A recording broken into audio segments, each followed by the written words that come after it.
Hey, so ChatGPT is out and it's pretty good at writing code. So what do we do if we want to make a code interview? So here's my idea. We basically go to open source projects on GitHub and we go to the issues and we get the candidate to solve an issue. Why does that work? Because ChatGPT doesn't have access to that site. It only has a small amount of input available. Um, let's try it. So first of all, we're going to do is we're going to go to ChatGPT and ask it to do some simple programming things. Basically, we'll give it a sentence asking it to write something, and it's going to produce some output. And we're going to try the output. I'm going to see, yeah, okay. So, all right, ChatGPT can write simple programs. Then what we're going to do is we're going to go to an open source GitHub repository, go to the issues, and we're going to go to a couple of issues and see if ChatGPT can solve those. Then what we're going to do is, well, the thing is, like, what's the baseline? Like, can a human solve those? So obviously the issues on a GitHub repository are not going to be solvable in like 5 or 10 minutes because otherwise someone would have already solved them, right? But what I'm going to do is I'm going to spend, I guess, 3 minutes per issue, maybe five. I haven't really decided. I haven't practiced this. 3 to 5 minutes per issue, and just like see how far I get, and then we'll compare that with what ChatGPT gave. And the idea is that when we interview a candidate, um, like, okay, the candidate's not going to be able to solve that issue, but we can watch their approach and see how they do it, and from that glean something. Hopefully, you're not going to glean like my programming is junk, but whatever. I'm just a guinea pig, right? All right, so let's start with ChatGPT and getting it to write some programs.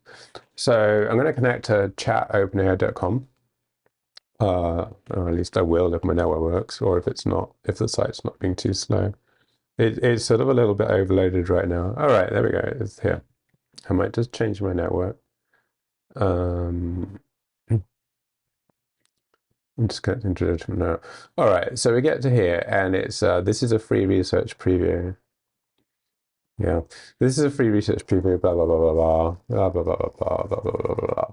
All right, so write a pie game.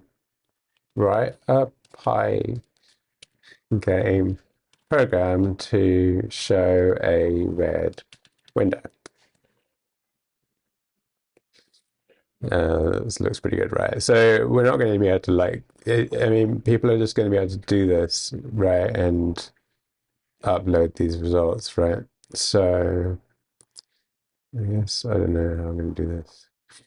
All right, so I've got something here. Let's go. So we're going to do pygame red, paste that into here. And it looks like it's probably going to work, right? Anyway, let's just try running it.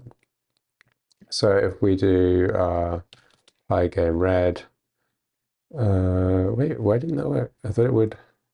Last time I tried it, it actually worked. Does this not work? It looks like it should. We've got an event loop. We've got, it's creating a display. It's making it red.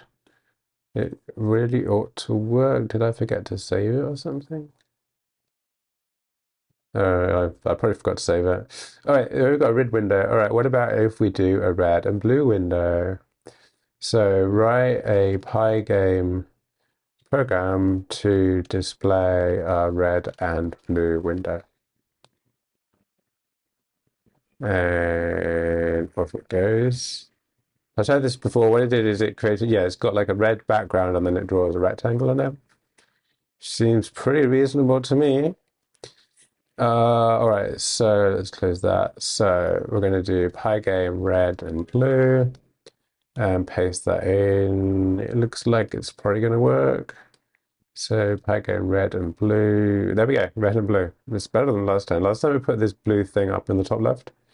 I mean, I'll show you. Like I tried this earlier, and it was uh, Maybe it was like red and blue. Yeah, so last time it was like this, and then this time it's like this. So there's obviously it's like it's not just like copying and pasting something, or at least it's copying and pasting something different each time. All right, and then write a pygame program to show a UK flag. It didn't work this last time when I tried this. Like it sort of displayed something, but oh, it's not doing anything right now. Is it working?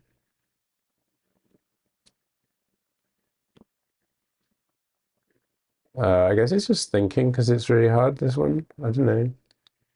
I think it may have taken a bit of time last time, but it did produce something, but it wasn't very good. It was like, it had a square with like diagonals, but it missed out all the detail and the colors were completely wrong. Um, yeah, I'm not sure what's happening. Should I open a new window? The thing is, it's really overloaded. Like, earlier it wasn't letting anyone in. It was just like, it was actually crashing earlier. All right, here we go. All right, so we've got a display. It's called UK flag. We've got red, blue, and white, which is good. We got some sort of polygons. Let's see what it comes up with. So let's call this a UK pygame UK flag, and let's run that. Oh, it's not really a UK flag. I don't know if you know a UK flag. It's got blue and red in it, but not exactly like that. But it's not bad. Uh, yeah, and then right, what about yeah, write a oh this is pretty cool. I thought write a C sharp JSON RPC server with a method foo taking a single string parameter message and returning it.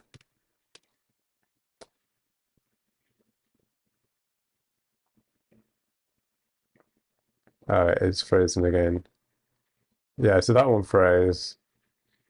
All right, let's reload that one. Oh, here we go. Yeah, so it's C sharp. I don't have C sharp on my system, so I can't actually test it, but it just like, does it look reasonable? Yeah, where's my method? All right, so this is different than last time. Wait, this is actually making a client, right? I asked it for a server. It's called server. It's got a listener. Oh, maybe it is a server. Oh, I guess it is a server, yeah. All right, that's different from last time. I thought last time was, that's pretty cool. Yeah, so anyway, so we're not going to be able to test people by asking them to do stuff like this. All right, so let's go to the second part of this, which is like, we pick a GitHub repository and we go through some issues and we get people to try some issues. So let's try that. So let's go to the mlflow GitHub, and what's this here? No, it's not. It's here, right? Why not? I mean, I do machine learning, right? So, all right, we go to issues, and we've got refactoring test codes in test validation.py. All right, now obviously, if we're actually testing someone, like we're going to assume that they're intelligent, right? They just might not know how to edit large code projects, right? Anyway, so the question is, using pytest.mark.parameterize for some test cases like test is numeric can make it easier to find which case doesn't work. We can click on this, but it just goes to like these merged things or whatever. All right, so we're assuming someone's smart, intelligent, right? So they're probably going to go to this method, right? So let's go to tests, wherever, what was it? Tests, and tests, utils, test validation, tests, utils, test validation. All right, okay. And then I'm just going to assume they do kind of know what a parameter is just to like the upper bound this thing. So if we look at some of these test cases, so we've got a lot of for loops and stuff, right? So like presumably those for loops need to be taken out. So like here we've got this giant for loop. So let's take this method. And we're just going to take this entire method. And we're just going to say rewrite the following Python test code to use pytest dot, I can't type, dot mark dot parameterize. And then I'm just going to paste in the code. All right. So there we go. It's kind of got all the code. Actually, well, it would be better if it was on a new line, but anyway. So it's thinking. And I mean, I tried this before, obviously. Well, no, obviously, I tried a GPT-3 video once and I didn't test anything beforehand. All my predictions were completely wrong. It was just embarrassing. I mean, you can find it in my YouTube. So this one I actually did try these before. So what happens is it does actually add some pytest.mark.parameterize, but not exactly where we want. This seems like it's frozen again, so maybe we should go to this one.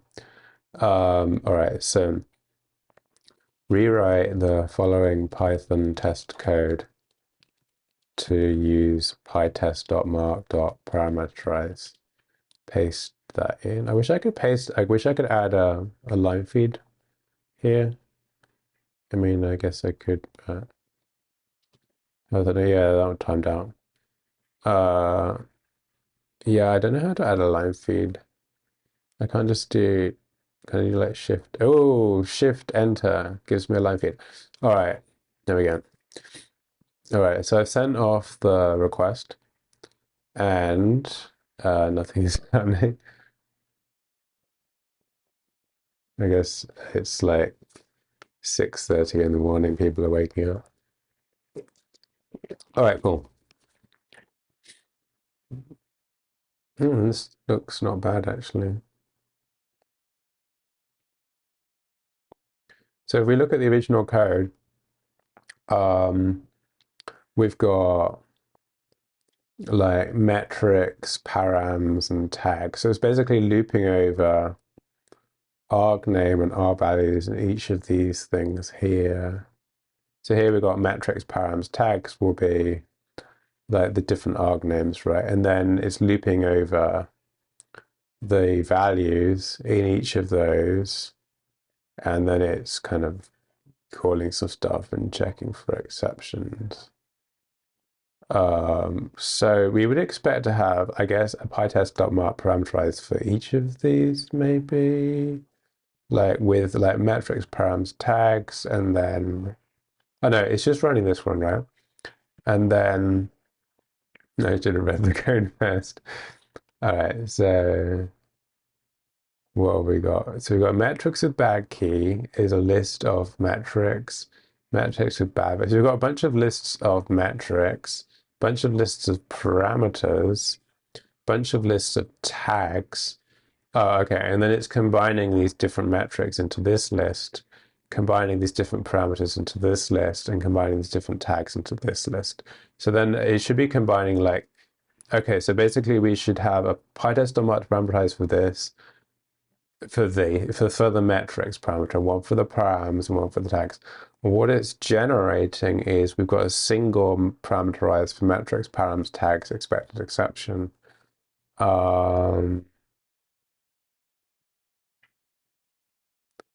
I mean, it's not terrible. It's just not going to be. It's just not going to work, I think. Let's just paste that into a file so we can see it. Puts like loads of message exceptions. So metrics. So we got one metric. No, wait, two metrics. We've got two metrics going into metrics, empty params, empty tags, and then an expected exception. So that sort of fits. Then we've got another single metric. and then so it kind of follows the idea, uh, but I don't think that's what we would really want. So I'll try this in a sec, right? Okay, and then let's do the other one, which was so we go to the issues and we take this. So we took the first issue, right, which is refactoring test code. We can take the second one, so this one. Move runs between experiments. So like in the previous one, what was the previous one? In the previous one, it actually gave the path to a specific function, which is pretty untypical of issues, to be honest. Like by the time someone's got the actual file name, they probably know how to solve it, and this guy does actually. This one, move runs between experiments. Once there is a run selected in the experiment view, the move button is shown, which triggers a model with a list of experiments. Once the runs are moved, the experiment view is refreshed to update the what? Move runs between experiments. Once there is a run selected in the experiment review. So actually let's show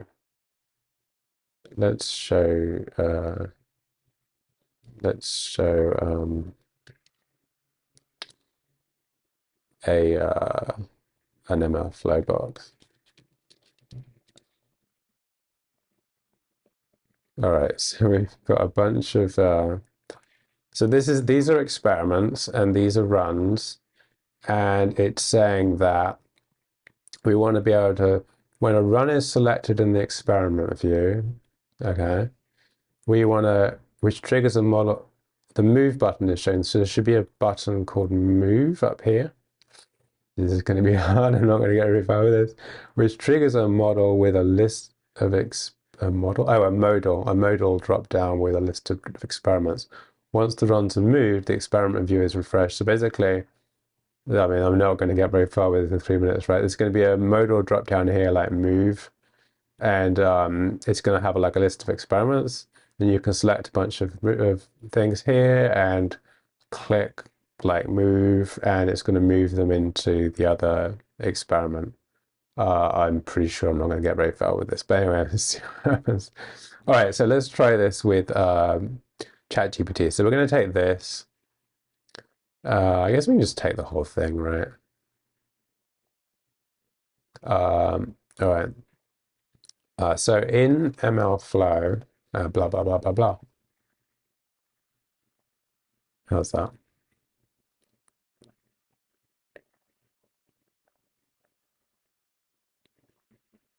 And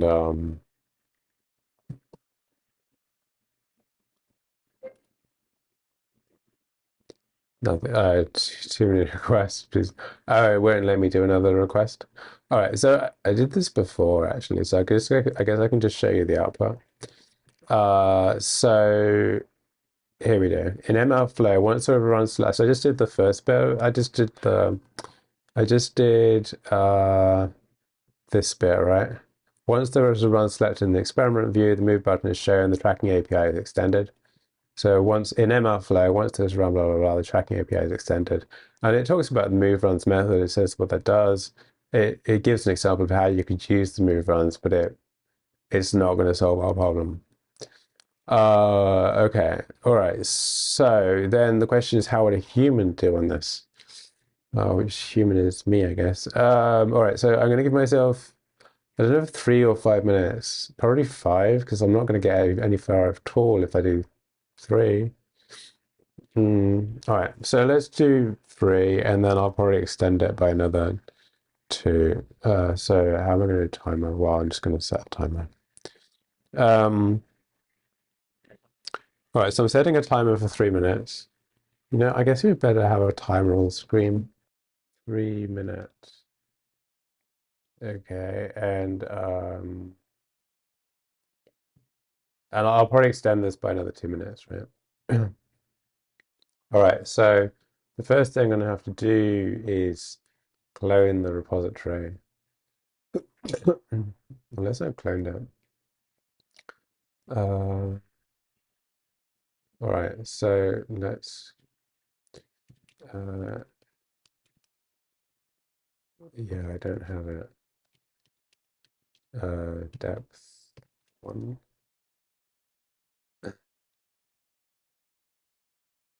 All right, so I've got mlflow, and then so it's asking me to go into, so I guess I can open that in this. So we go to mlflow, and where's the timer gone? No, it's in here. Not going to get very far, am I? All right, and then I'm gonna go to tests, and then yeah, I'm just gonna have to add another couple of minutes on it, right? We went to tests, utils, and then so where's our timer gone? No, we should stay on fault. I guess I can like close some of these things. Test validation, right? Test validation. And all right. All right, so we got down to 1 minute. Um, all right, so we've got PyTest installed here, and then for good name, for bad name, I guess we can just do like at pytest.mark.parameterize. Well, you know what? I guess I should do the same method that I gave the AI thing, right? So well, it was this one, right? It was this one. So we're going to do like at pytest.mark.parameterize. And then I reckon it's looping over all of these metrics, right? So let's grab that somehow. So I guess we have to define these. Unfortunately, they're going to be global now, temporarily at least. We can always like move these into stuff later. Right, so we've got these different groups of metrics. We can later move these in, but basically what we're going to do here is we're going to do metrics, and we're going to like have a list of the possible metrics, and we're going to have like presumably each of these. Yeah, each of these. So kind of like a lot from the quarks. But we're gonna like, I guess we're gonna do it like, all right, we're out of time. So let's add another, let's do 2 minutes. I think that's fine. Like, I mean, you'll see where it's going, right? And then we're basically gonna do like def, and then I don't know, like test two or underscore. And then it's gonna take in the metrics. And then down here, we're gonna do, I don't know, this or something like that. What's the difference in this one and this one? I don't know, let's just take this one for now. Oops. And we'll just stick that in here. And then basically, you're the interviewer, right? So basically what I'm going to do, because I've only got 1 minute left, and you're the interviewer, I'm pretending you're the interviewer. So basically what I would do now is I would do the same concept, but like I would do like another mark.parameterize, but this time for like the next one, which is what, like params, right? So we would have a mark.parameterize over params with a list of different parameters, and then we would have another one over like the third one, whatever that one was, like the tags, right? So we'd have another one over tags. And then what we can do is like, instead of having these as global variables, we can take these and we can like replace those with those, and take these and replace those with those, etc. It's one option. We could possibly give each of these a label too, like we could make a tuple with a label. Um, but yeah, so if we did that, we basically then we'll get rid of this old function with all of these lists, and it will become like, it's kind of messy because of these underlines. But yeah, that's what I would do. All right, so let's say that I've done that. All right, so that compared to the GPT-3, Chat GPT output is, where's the Chat GPT output gone? Chat GPT. Yeah, I mean it kind of had some stuff, but it didn't really have the Cartesian product between them, and I don't know actually.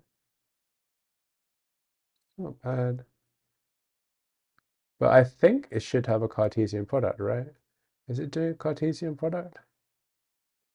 For argname, odd values, good quarks, good quarks. So it copies the good quarks each one and that just substitutes the argname. So maybe it's not doing a Cartesian product. Maybe ChatGPT is right. Possible. All right. So anyway, I think it was far harder to get ChatGPT to give anything sensible for this than for like the earlier things like draw a red screen in pygame. All right, so what about this next one? So I'm obviously probably gonna fail this one atrociously too. Okay. Ooh, I mean, I don't know anything about mlflow, right? I mean, I know how to use it. I use mlflow. I've never looked at the code, right? So that puts me. That's a fair position, right, for an interview, right? I mean, that's the same position. So let's give myself 5 minutes. Uh, all right. So yeah, well, let's just see where this goes. I mean, I'm except for that, except for just now, I've never looked at the mlflow code base before. All right. So where would we start? So you're the interviewer and the candidate. Oops, sorry, I must have clicked reset. Yeah. Uh, okay, so I guess we'll start by looking through the code and see what it is. So we probably don't want to go into tests. We probably want to go into like mlflow, and then we've got like artifacts and so on. I guess I'm looking for some sort of websitey thing. PyTorch, PySpark. I guess these are all like libraries to use mlflow, but we want the server. So here's the server. This is something called server. And we got like JavaScript. Sounds promising. Source. Experiment tracking, model registry, comma. Oh, not going to get very far here at all. Um,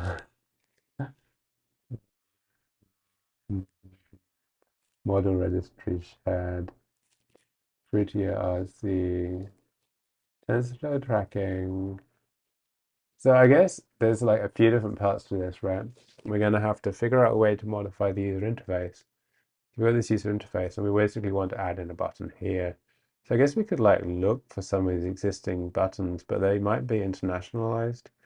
But let's try searching for download CSV, maybe finding files, download CSV, and this is presumably a string.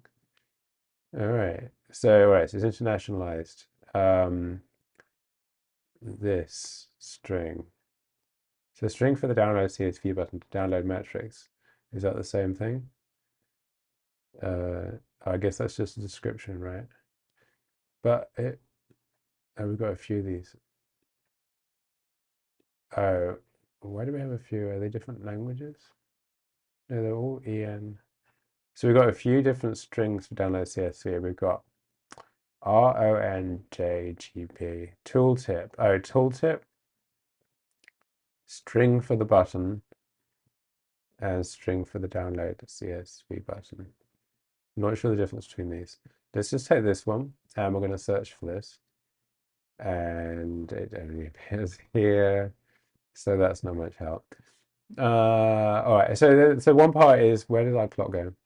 Yeah, I'm not going to get very, very high. So one part is to add the button into the interface somehow. So we would somehow need to just define this interface, add the button in. We would have to internationalize it.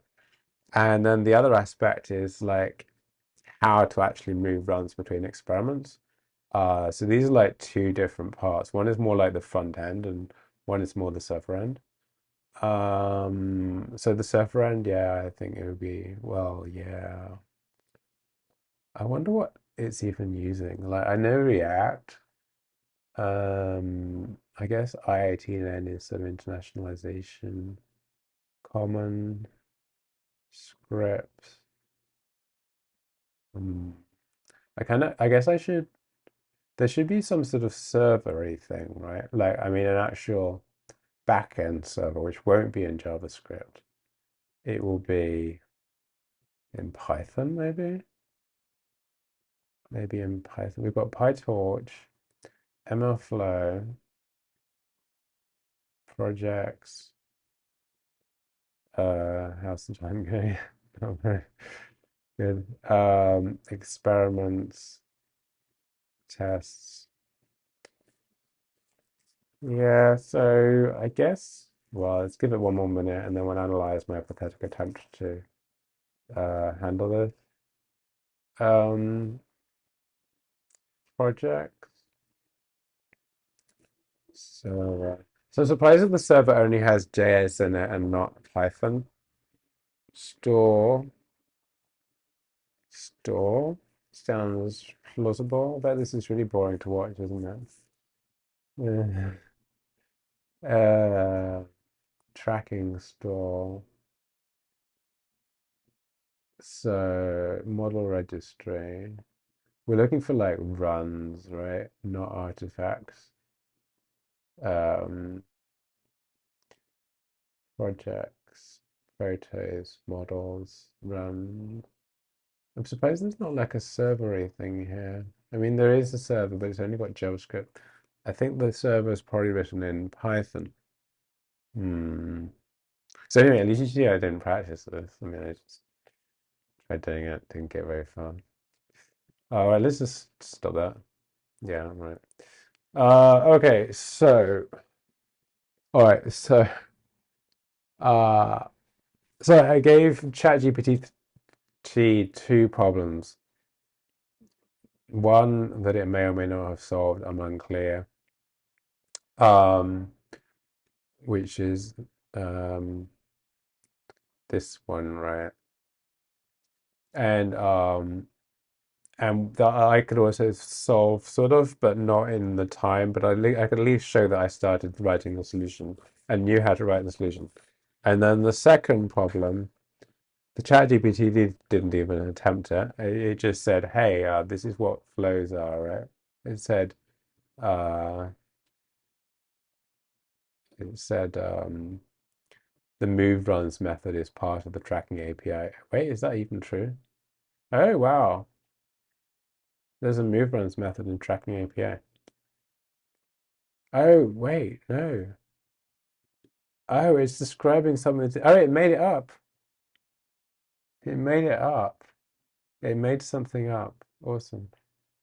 Okay, that's cool. All right, so basically it just makes up stuff. It just says that this exists when it doesn't, and gives an example of using it. On the other hand, I didn't show any coding ability from my pathetic attempts to fumble around the code base. So one of those two questions, both ChatGPT and me give a sort of plausible semi-answer, and the other one, neither of us give an answer. Uh, so might have to like hunt for specific issues, or maybe like at least start solving the issue for the person somewhat. Like, I don't know. Anyway, it seems clear that like simple things that can be phrased in one sentence where the ChatGPT generates the entire code. It's a simple function. ChatGPT can do that. So how to handle that? Somehow, I feel that there needs to be like a large code base that the candidate has to edit or modify somehow because ChatGPT does not have that code base. I mean, it might have memorized that code base, but it doesn't have the ability to use that and output it and say, hey, okay, go to this file and modify this line of this file. Um, so that removes ChatGPT from the equation. But then the other part of that is maybe candidates will find the problems difficult too, but maybe that's okay. Maybe it's okay for candidates to have hard, challenging problems. And as a bonus, if anyone leaks the question onto the internet, like, oh, you have to go to the issue and solve it, then bam, we solve a bunch of issues in open source projects, which can only be good. All right, there we go. That's my analysis of how we can do coding interviews in a world with ChatGPT.